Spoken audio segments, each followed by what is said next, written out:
Ça se passe plutôt bien, on a un petit vent tranquille qui nous fait avancer comme on veut. Tout est bien, il y a Volker derrière qui essaye la barre latérale emblématique des bateaux de cette époque-là. On est assez content aussi parce que tout a l'air de tenir. On essaye de naviguer le plus à l'historique possible, mais on fait quand même des petites entraves à l'historicité. Là, vous pouvez voir une chaîne ici. Il n'y avait pas de chaîne probablement pour amarrer un mât. Mais bon, on essaye de faire marcher le bateau à la fois de façon plus historique et en même temps en essayant de rester en sécurité, quoi. Brioc, on est content, se comporte très bien. Sa structure lui permet d'être souple, c'est-à-dire de ne pas encaisser les vagues d'un coup et de laisser les vagues passer sous lui un peu. Donc c'est très agréable. Là, il est pas mal chargé. On a essayé de mettre des planchers. Pour l'instant, c'est un peu à la débrouille. On a fait ça avec des palettes et tout ça parce qu'on n'a pas encore de budget pour vraiment faire une belle construction avec des techniques historiques. Mais les planchers permettent de mettre les affaires en dessous et du coup de rester bien stable avec du poids en dessous.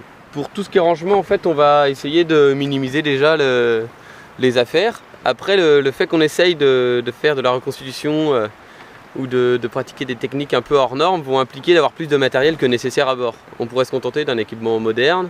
Et du coup, on se retrouve avec du matériel en surplus qui va nous permettre de faire des expériences. Mais vu qu'on parle d'expérience, on est obligé d'assurer nos arrières avec un matériel moderne derrière. Là, on a 3 mâts, on a un gréement tiers. On aimerait bien réussir à le rendre possiblement armé en 2 mâts avec un gréement historique en voile carrée. C'est notre objectif, en gréement naturel aussi, parce que là tous les bouts qu'on voit et tout ici, ça a un aspect naturel, mais il faut voir que c'est du synthétique. Les voiles c'est pareil, là on voit toutes les coutures sont faites à la machine, etc. Et nous on aimerait bien passer à quelque chose de vraiment historique, vraiment naturel, et de faire l'expérience dans le bon temps, ce que ça donne de naviguer à l'historique, quoi. Ouais, mais c'est avéré historiquement que les machines pouvaient se détruire. C'est un peu l'île de sable.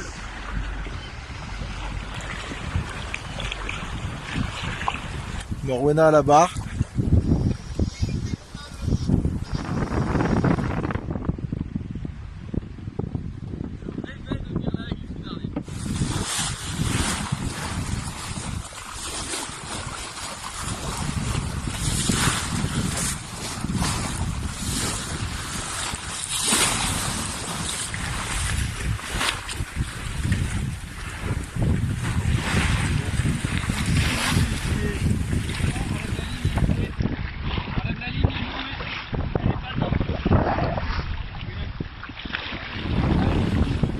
Donc pour ce soir, nous visons les Ébiens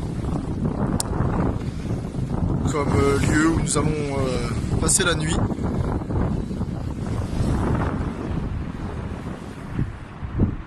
Voilà. Donc Brioc, c'est pas seulement la navigation à la voile, trouver sa route, aller au bon port, etc.